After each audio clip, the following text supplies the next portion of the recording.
Começamos a nossa conversa com o número 157, dedicada ao tartaranhão ruivo dos paúis, dando aqui as boas-vindas a quem nos ouve, ao Gonçalo Elias, que nos vai falar da espécie, e a quem eu vou pedir para nos descrever em que condições é que ele fez a observação desta rapina. Olá, Zé. Esta rapina foi vista na Lesíria de Vila Franca de Xira, onde eu voltei uma semana depois da, da observação da águia pesqueira e do chapim de faces pretas. Portanto, estamos agora no dia 15 de março de 1989, só que eu desta vez já não fui a pé. Eu desta vez fiz aqui um melhoramento. Aprendeste. Sim, aquilo era muito duro, hein? Ir e vir desde Vila Franca, que nem sequer é do portão da entrada, é desde a cidade de Vila Franca até a Saragossa, era puxado. Então o que é que eu fiz? Fui de bicicleta, levei a bicicleta no comboio, porque a bicicleta podia. Hoje em dia é gratuito, mas na altura não se podia levar bicicletas nas carruagens de passageiros, aquilo tinha que ser despachado, tinha que ir lá à parte das bagagens e despachar a bicicleta, e depois eles, quando chegavam ao destino, entregavam uma bicicleta. Então, eu desta vez peguei na bicicleta e lá fui eu a pedalar por aí fora até à Saragossa, e nem sei se fui mais além ou não. Com bicicleta isto fazia-se muito melhor.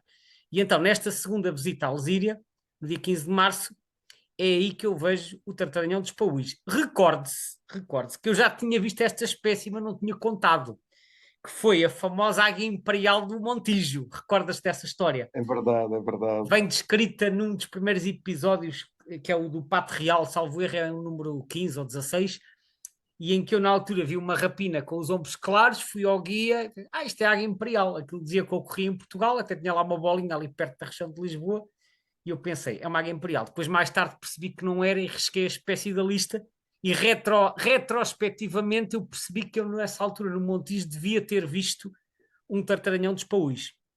Mas como Mas não tinha... realmente aquelas luzes da aterragem, como se costuma dizer, portanto, aquelas manchas claras Aquelas manchas dos nos ombros, sim, sim, sim. não é isso? Pronto, Suscita. provavelmente era, mas eu não considerei porque na altura depois já não tinha retido os detalhes. E, portanto, foi nesta visita ao estuário do Tejo que eu finalmente consegui, sem espinhas, adicionar a espécie à minha lista. Eu digo sem espinhas porque provavelmente eram machos que eu vi, já não me recordo bem, mas deve ter sido um macho e esses são mais fáceis de identificar porque é mais contrastado. A verdade é que, como sabemos, também é bastante frequente ali na Lesíria, portanto, foi a espécie nova deste dia, foi então o tartaranhão dos paúis. Esta espécie tem dimorfismo sexual, não é? E neste Tem, caso, aliás, mesmo nas cores e tudo mais, todos os tartaranhões têm, que eu saiba, e muito acentuados. Portanto, o macho tem o corpo castanho, as asas azuladas, azul acinzentadas com as pontas pretas e o olho claro. As fêmeas são mais acastanhadas, com uma quantidade de bege na cabeça e nos ombros, mas essa quantidade é muito variável. E penso que a quantidade vai aumentando à medida que as aves se tornam mais velhas. Portanto, os jovens podem ter muito menos. Mas, por aquilo que eu já li e ouvi, esses padrões são muito variáveis e, portanto, não sei se há critérios muito seguros para identificar assim a idade com base na extensão de beges. Essas variações, até curiosamente, trazem-nos aqui também um morfo mais escuro, não é? Que esta espécie consegue apresentar cá em Portugal. Eu acho que isso acontece, mas é com o tartaranhão caçador, não é? Com este acho que também aparece um Se bocado calhar essa aparece, situação. mas eu este não estou tão dentro. Mas eles têm de facto algumas variações, portanto é possível que apareça. Desde não estou tão familiarizado com esse morfo, mas sim, estas aves são dadas a umas variações de plumagem, portanto penso que é possível que sim. Ele supostamente também existe essa versão melanística mais escura, só que diz que é mais na zona leste da distribuição. Ok, tudo bem. Pronto, é que não será tão frequente em Portugal, porque em Portugal a forma melanística do tartaranhão caçador, essa é razoavelmente frequente no norte. Uhum. Portanto, se é mais para leste faz sentido, sim. Ok, ok. E para vê-lo cá em Portugal, quais são as melhores zonas do país?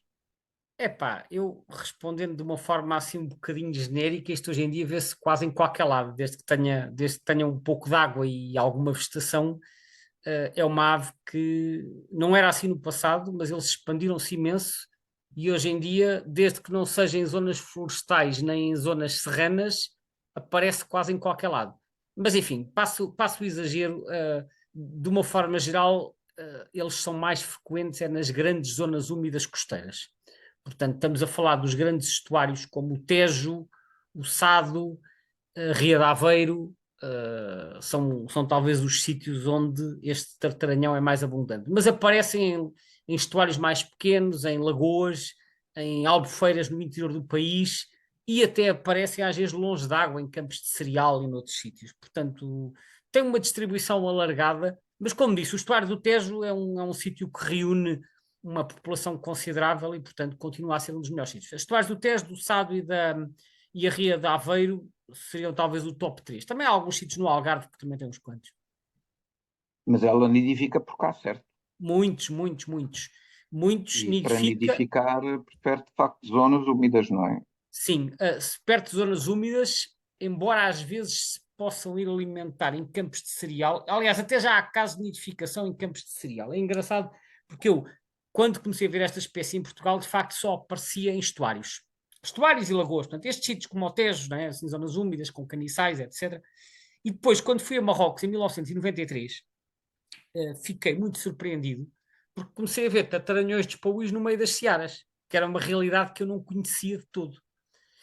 Mas, hoje em dia, esta situação na Península Ibérica já se alterou um bocado e agora já tem começado a haver cada vez mais registros de nidificação também em campos de cereal. Não é a situação maioritária, mas já começa a aparecer com alguma frequência. Portanto, eu acho que houve ali uma adaptação do tipo de habitat em que eles conseguem nidificar e que isso também poderá ter contribuído para a expansão. Embora, como disse, eles preferem estar ao pé d'água, são a maioria das situações, e depois eles vão aos terrenos agrícolas para se alimentarem. Mas eles preferem estar ao pé d'água. Agora, às vezes, efetivamente, acontece que, e em Espanha isso está documentado também, que tem havido uma situação crescente de aves a nidificar longe de água nessas situações, como eu disse, de nidificarem em zonas agrícolas. As que nidificam cá ficam por cá ou migram? Porque eu sei que a gente recebe aqui também um contingente razoável de aves migradoras, não é? Mas Exato.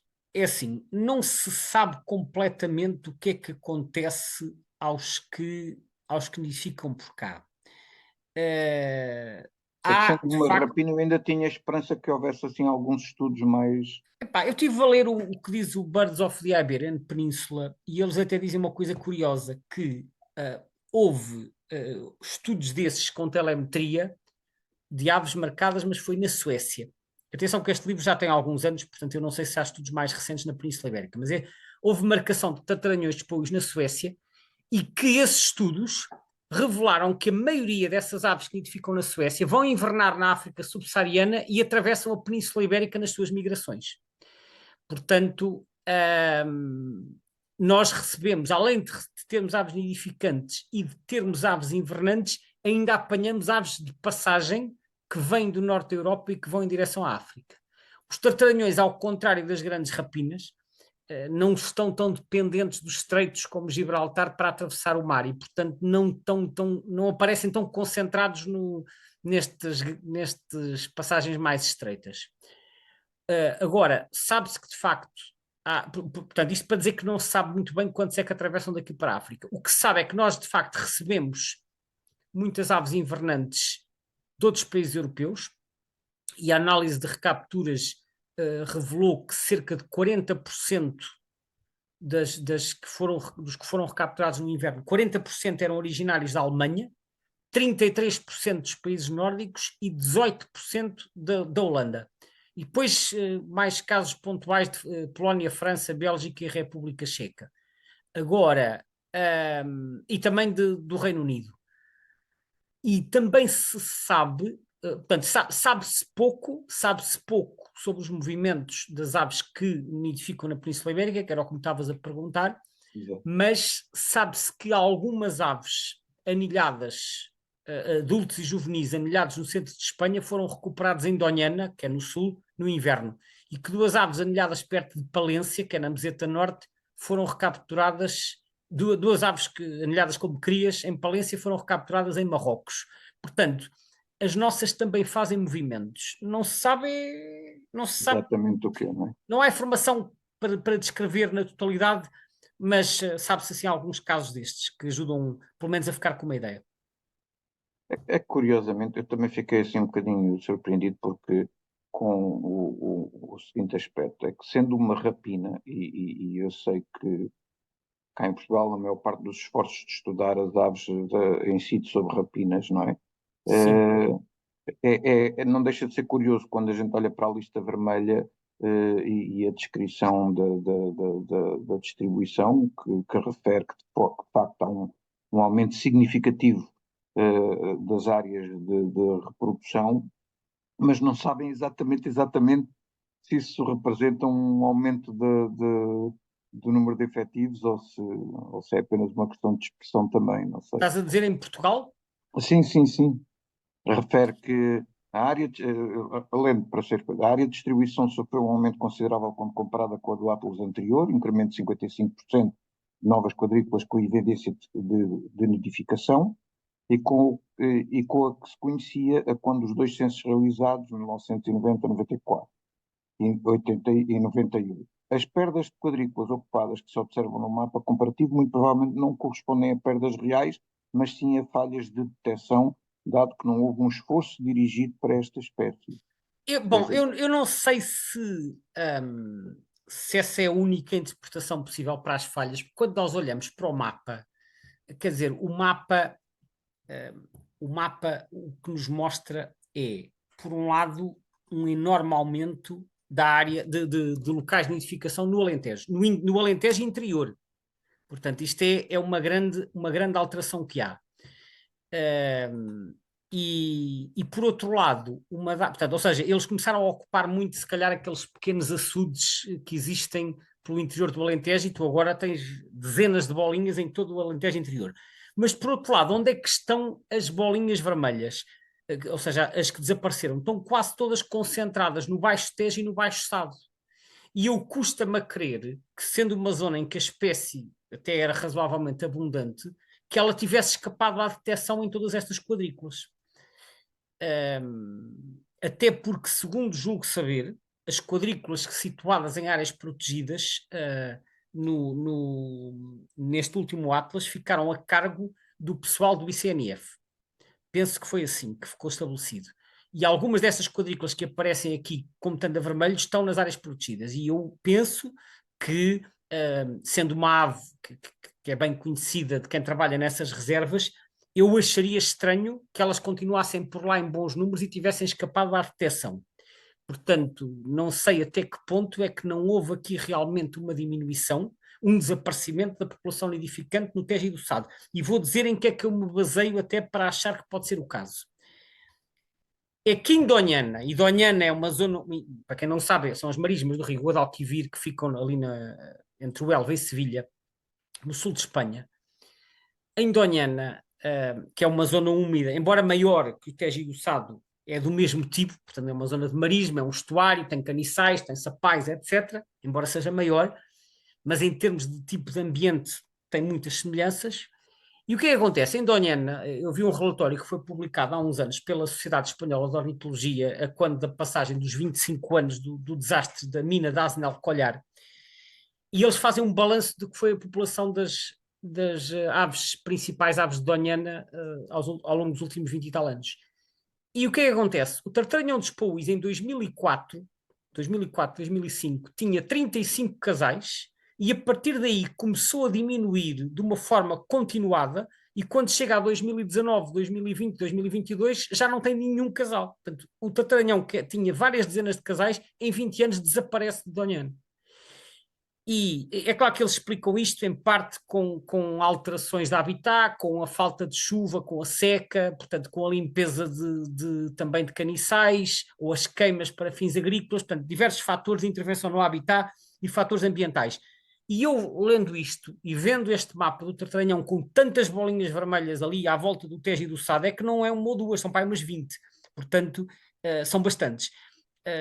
E eu fiquei a pensar, será que não aconteceu também aqui um declínio populacional importante nestes dois estuários? Não estou a dizer que caído para zero, porque ainda lá tem algumas bolinhas azuis, mas estão ali muito concentradas, são demasiadas bolinhas vermelhas para nós podermos achar, se fosse uma quadrícula isolada, a gente dizia, olha, esta quadrícula não foi bem visitada, mas são muitas. Portanto, eu temo, não sei se há dados quantitativos recentes, mas eu temo que esteja a haver aqui um declínio importante deste tartaranhão no Tejo e no Sado, semelhante ao que se verificou em Doñana, mas por outro lado um crescimento em zonas úmidas de menor dimensão, como estas albufeiras no interior alentejano, e que isto tenha de certa maneira compensado o declínio que se verificou nas zonas úmidas litorais. Pelo menos é uma hipótese que eu aqui deixo, se alguém tiver a estudar a espécie ou tiver dados mais recentes, obviamente que eu gostaria de os saber, mas de qualquer forma deixo aqui este alerta também. Esta espécie, agora que estavas a falar da questão das ameaças, não é? De certa forma, há aqui talvez dois aspectos que eu acho que são relevantes referir. Um é o facto que, pelos vistos, do ponto de vista da sua dieta, ela não se recusa a comer animais mortos, o que quer dizer que também é suscetível a envenenamento pelo chumbo, não é? Precisamente por se alimentarem, entre outras coisas, de aves que são caçadas, mas que depois acabam por morrer num sítio qualquer ali no estuário ou coisa assim do género e que vão servir de alimento a esta espécie que depois acaba por ingerir o chumbo. E parece que isso é uma das ameaças bastante significativas. Estas zonas dos estuários, sendo protegidas, era suposto estarem, digamos, mais isentas deste tipo de problema, mas a gente sabe perfeitamente. Repara, as nossas reservas naturais têm umas em maior, outras em menor grau, mas têm todas muita atividade humana e em grande parte ligada à agricultura. E, portanto, dependendo do tipo de agricultura que é praticado, terá maior ou menor impacto. Agora, há dois outros fatores que eu gostava de referir, que foram fatores adversos que afetaram imenso as populações da espécie ao longo do século XX. Uma delas foi a utilização de pesticidas, incluindo o DDT. Isto está documentado em Espanha, que houve várias zonas úmidas, como por exemplo o Delta do Ebro, em que houve uma enorme diminuição causada pela aplicação deste tipo de pesticidas, que hoje em dia o DDT está proibido, como sabemos. O outro fator que se registou, quer em Espanha, quer em Portugal, foi a perseguição à espécie e às rapinas. E eu sobre isto encontrei um apontamento muito interessante nas notas do Henry Coverley, que foi um ornitólogo inglês que viveu em Portugal nos anos 30 e 40 e que deixou umas notas sobre as aves portuguesas. E ele, sobre o tartaranhão dos Pauís, diz assim: embora esta espécie residente fosse no passado comum nos sapais entre Ovar e Aveiro, os seus números em anos recentes foram fortemente reduzidos pela sistemática pilhagem de ninhos.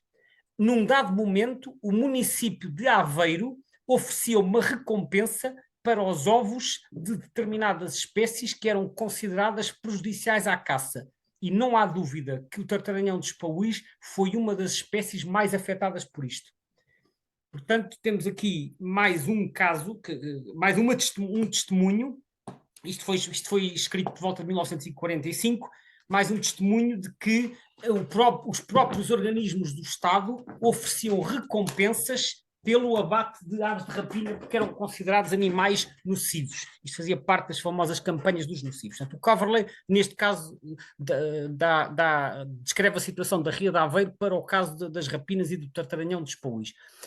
E, portanto, em Espanha também se sabe que houve muita perseguição, porque os autores antigos, de há 100 anos ou mais, diziam todos que esta espécie era muito comum. Depois diminuiu imenso, até aos anos 70, 80, e é a partir de, talvez, a década de 90 que começa a haver um aumento novamente, quer em Portugal, quer em Espanha. Apesar de tudo, mesmo aqui na lista vermelha, ela baixou agora um grau, digamos assim, no estatuto de ameaça, né? Passou de vulnerável para quase ameaçada. Portanto, quase Sim, ameaçada, sim, já é sim, um verdezinho. porque houve uma expansão muito considerável em termos de área geográfica. Como disse, não tenho a certeza da dimensão da população nidificante. A lista vermelha e o Atlas falam em 150 a 300 casais, Eu não sei dizer que isto também não é referido, se isto resulta de um censo ou não, porque os censos nacionais que são referidos nesse texto que tu leste há pouco já são da década de 1990, portanto já não corresponde à realidade atual.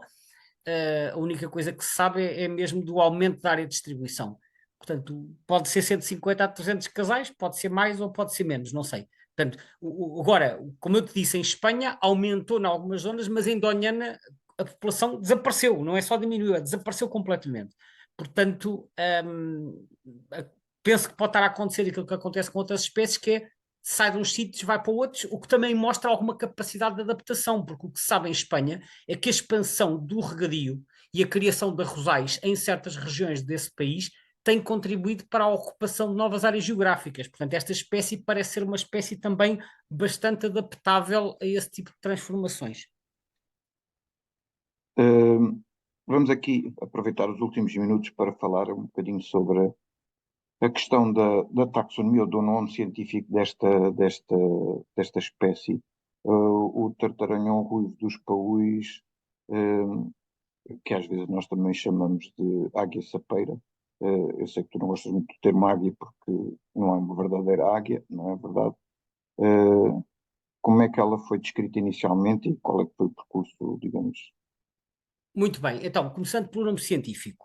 O nome científico desta espécie foi dado inicialmente pelo Linneu, portanto, que ele descreveu esta espécie na Suécia. Esta espécie vai até essas latitudes, mas descreveu como falco aeruginoso. Ele meteu as rapinas quase todas no género falco, menos as maiores que ele meteu nas áquila e nos vultur, mas as médias e as pequenas foi tudo para o falco. Então era falco aeruginosos. Mais tarde é que é criado o género circus. O circus vem do grego, e vem do grego kirkos, que é uma rapina parcialmente mítica e que era assim chamada pelo seu hábito de voar em círculos. Portanto, vem de kirkos, que significa círculo, e que é uma ave mencionada por muitos autores clássicos e que mais tarde se identifica como sendo o tartaranhão azulado, o Circus cianeus. Portanto, a partir de certa altura percebeu-se que isto não era um falcão e então é proposto o género Circus para esta ave. Para este género, peço desculpa. Quanto ao eruginosos, eruginosos é um termo latino que significa ferrugíneo ou ferrugente, portanto vem da aerugo ou aeruginis, que é, pelo que diz na descrição do Birds of the World, é a ferrugem do cobre, portanto, enfim, aquela zona, aquela parte oxidada. Portanto, é uma referência a estes tons acobreados da plumagem com este castanho ferrugíneo. Portanto, no fundo isto significa círculos, é a ave que voa em círculos e que tem um tom ferrugíneo. Quanto ao nome português, de facto, como tu disseste, isto não é uma águia, e de facto, como tu também disseste, eu não gosto deste nome, porque acho que este nome, águia sapeira, é um nome totalmente inadequado. Mas eu, como já estava a adivinhar que tu ias perguntar isso, era incontornável. Era incontornável. Eu pensei, quando estava a preparar esta conversa, deixa-me cá ver se eu de uma vez por todas descubro de onde é que veio este nome da águia sapeira, porque isto tem que ter vindo de algum lado. Isto não aparece do nada. Mas olha que fiquei bastante surpreendido com aquilo que descobri. Porque quem aparentemente introduz este nome que acabou por se tornar um nome português usado por algumas pessoas, não foi um português, foi um inglês, que foi o William Tite, de quem eu já falei várias vezes. O Tite, que viveu em Portugal, era um indivíduo que tinha negócios ligados ao vinho do Porto, e ele, no seu livro The Birds of Portugal, ele refere vários nomes para a espécie e depois tem lá águia sapeira, ou sapeiro, como sendo um nome que era usado em Abrantes e no Alentejo. Agora, a parte curiosa e que sugere que já na altura este nome deixou muitas reticências é que outros autores da época, como por exemplo o Manuel Paulino de Oliveira, que escreveu um livro ainda no final do século XIX, em 1896, salvo erro, ele fala dos circos eruginosos, refere vários nomes, milhano, milhafre e tartaranhão ruivo dos paúis, portanto, ele refere estes nomes, milhano, milhafre e tartaranhão ruivo, e depois acrescenta, segundo o Sr. Tite, é sapeiro no Alentejo. Portanto, ele adiciona o nome sapeiro, mas tem o cuidado de fazer esta ressalva. Atenção que isto é o Tite que diz. E o Rei Júnior, o Rei Júnior, de quem eu já falei, que além de ter feito o catálogo sistemático e analítico das aves de Portugal, fez outros livros, um deles só sobre rapinas, e ele, nesse das rapinas, na parte sobre os círculos eruginosos, ele diz nomes populares, ou nomes portugueses, Tartaranhão Ruivo de Espouís, que ele atribui a um A de Almeida, que é Dr. António de Almeida. Depois tem também Tartaranhão dos Espouís, que ele atribui ao rei Dom Carlos de Bragança, que, como sabemos, também era um naturalista muito interessado. Portanto, o nome Tartaranhão dos Espouís era usado pelo rei Dom Carlos. Tartaranhão Ruivo pelo tal António de Almeida. E depois outros nomes regionais, Minhoto, na zona de Estarreja e de Veiros, Estarreja que é na Ria de Aveiro, onde a espécie era muito frequente, Mioto no Valado, na Mortósia e em Avanca, Milhano em Coruche em Aveiro e Milhafre em Aveiro. E depois no fim acrescenta Águia Sapeira, Sr. William Tait. Portanto, o Rei Júnior também elenca o Águia Sapeira e também atribui esse nome ao Tait. Eu não consegui encontrar mais nenhum autor anterior a estes que usasse o nome Águia Sapeira. Portanto, os mais antigos do século XIX é Tartaranhão dos Espouís ou variantes de Tartaranhas e Tartarunhos, anda à volta disto. O Tait é que aparece com este nome da Águia Sapeira. O Paulino de Oliveira e o Rei Júnior repetem esse nome, mas fazem sempre ambos a ressalva. Atenção que isto é o Tait que diz. Depois, mais para a frente, em 1962, quando o Sacarrão publica a primeira lista dos nomes das aves de Portugal, ele para os círculos eruginosos mete lá a Águia Sapeira. Mas depois, na edição mais alargada que ele faz nos anos 70, com o António Soares, ele mudou para Tartaranhão Ruivo de Espouís. Ele deve ter percebido que aquele nome que ele pôs na primeira edição não fazia lá muito sentido e depois ele altera isso para Tartaranhão de Espouís. Portanto, resumindo isto tudo, este nome Águia Sapeira, pelo que eu consegui descobrir, é um nome que a única pessoa que o introduziu foi o Tait, que diz que se usava no Alentejo. Não há nenhum outro autor que corrobore isto. E os que listam este nome apontam sempre para o Tait como sendo a fonte. E a mim faz-me um bocado de confusão que o Tait nem sequer era português, portanto eu acho que ele poderia ter, mesmo que falasse português, não seria a pessoa indicada para aferir a representatividade destes nomes portugueses e dos nomes regionais, e portanto ele menciona esse nome, mas faz-me um bocado de confusão que nenhum autor português corrobore isso. E, portanto, mas o certo é que o nome ainda perdura, não é? O nome perdura porque, repara, depois passou-se a usar, depois da segunda lista do Sacarrão, passou-se a usar só Tartaranhão Ruivo de Espouís. Mas depois, como sabes, há uma lista que é os nomes portugueses das aves. É que também diga-se em bom da verdade, Tartaranhão Ruivo dos Espouís é um nome enorme. É, né? Mas eu hoje em dia já só dizer. Eu hoje em dia digo só Tartaranhão de Espouís. Só que depois há uma lista que sai por volta do ano 2000, que é os nomes portugueses das aves do Paleártico Ocidental, que é adotada pela CEPEA, e que para os nomes para o Tartaranhão de Espouís sugere a águia sapeira e que acrescenta o seguinte: a designação águia sapeira, apesar de não ser tecnicamente correta, já que as aves do género circos não são verdadeiras águias, é a mais difundida em Portugal. Ora, eu não faço ideia onde é que os autores foram buscar ou em que é que se baseiam para dizer que é a mais difundida em Portugal, porque de facto, tirando o Tait e as outras pessoas que seguiam o Tait, eu não me parece que haja uma base para dizer que era o nome mais difundido. Portanto, quem segue esta lista, obviamente, começou a adotar o nome Águia Sapeira sem sequer saber a origem. E a origem, olha, ficou aqui hoje claro, a origem foi dos escritos do Tait e mais ninguém aparentemente usava esse nome. Fica aqui esta informação. Se calhar por causa da dificuldade de dizer Tartaranhão Ruivo dos Espouís. Admito que Tartaranhão é um nome mais difícil de pronunciar, mas eu gosto de nomes que sejam taxonomicamente rigorosos, mas olha, dito isto, cada um usa o nome que quiser. Eu pelo menos quis deixar aqui clara a origem do nome para as pessoas saberem de onde é que isto vem. Quem quiser usar o nome do Tait, usa e ficamos todos amigos. E com isto encerramos a conversa, senão... É verdade. Já quebrámos o tempo há muito tempo. Ok, Gonçalo, obrigado, Zé. mais uma vez. Até à próxima. Até breve, até à próxima.